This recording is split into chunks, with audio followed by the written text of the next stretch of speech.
Un beau jour, un vieillard nommé Geppetto souhaitait fabriquer une marionnette. Il décida de l'appeler Pinocchio, car il connaît une famille riche portant ce nom, et il se dit que ça va lui porter chance. Il commence à sculpter une bouche au pantin en bois. La poupée se met à se moquer de lui en riant très fort. Geppetto continue son œuvre en lui fabriquant ensuite des bras, des mains, des jambes et des pieds. Pinocchio se met à marcher, puis à courir et s'enfuit de la maison. Le vieil homme poursuit le pantin et voit un gendarme attraper la marionnette. Geppetto promet de le punir, mais l'officier, ne sachant pas qu'il dit vrai, il décide de les arrêter tous les deux et les conduit en prison pour une journée. Pinocchio, très habile, arrive à s'échapper encore une fois. Il court et s'empresse de rentrer chez Geppetto. Il entend alors le bruit d'un grillon. Il arrive toujours malheur à ceux qui abandonnent leurs parents. Et tu vas t'en rendre compte tôt ou tard, dit le grillon. Je n'ai pas besoin de tes conseils, grillon, répondit Pinocchio. Le pantin chasse l'insecte et va se coucher. Le matin venu, il cherche à manger, mais il ne trouve rien. Il se demande alors si le grillon n'avait pas raison. Il décide de partir à la recherche de nourriture dans le village, mais personne ne veut lui en donner. Pinocchio rentre l'estomac vide et s'endort d'épuisement près du feu. À son réveil, Pinocchio se rend compte que ses pieds ont brûlé à cause du feu. Au moment même, Geppetto rentre de prison. Il prend immédiatement Pinocchio dans ses bras pour l'embrasser et lui sculpter de nouveaux pieds. Le garçon en bois décide d'écouter son papa et d'aller à l'école.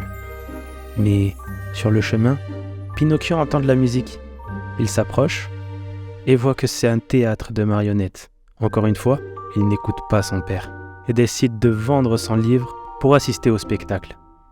Pinocchio reprend son chemin, et sur la route, il fait la rencontre du chat et du renard. Il propose au pantin de le suivre au pays des Nigauds pour devenir riche. Pinocchio accepta volontiers et leur paie un dîner sur le chemin à l'auberge. Malheureusement, une fois le repas terminé, les deux compères disparaissent mystérieusement. Pinocchio décide donc de reprendre sa route. Soudain, il tombe sur deux bandits masqués. Ils veulent lui prendre ses pièces d'or, alors Pinocchio les avale tout de suite. Les deux bandits n'arrivent pas à le dépouiller. Ils décident alors de l'attacher à un arbre et revenir le lendemain. Puis Pinocchio était évanoui, et une fée passant tout près décide de le détacher et l'emmène voir deux médecins. Il lui donne un médicament et Pinocchio va beaucoup mieux. « Où as-tu mis tes pièces ?» dit-elle la fée. « Je les ai perdues, » dit-il. Mais son nez s'allonge immédiatement. Au fil de la conversation, à chaque fois que Pinocchio ment, son nez s'allonge, ce qui fait beaucoup rire la fée. Le pantin, vexé, décide de repartir chez son père. Sur la route, il se rend compte que les deux bandits n'étaient tout autres que le chat et le renard.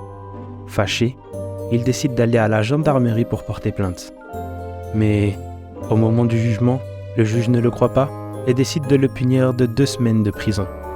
2 semaines plus tard, Pinocchio est libéré. Il veut voir la fée, mais celle-ci n'est plus là. Il décide alors de partir voir son père, mais le vieil homme est parti également, pensant que le pantin s'était enfui. Un pigeon l'informe qu'il a vu Geppetto au bord de la mer. Alors Pinocchio se précipite et plonge. Malheureusement, il se fait emporter par le courant et se fait avaler tout cru par un requin. Il aperçoit une lumière au loin et s'approche. D'après vous, qui est-ce ?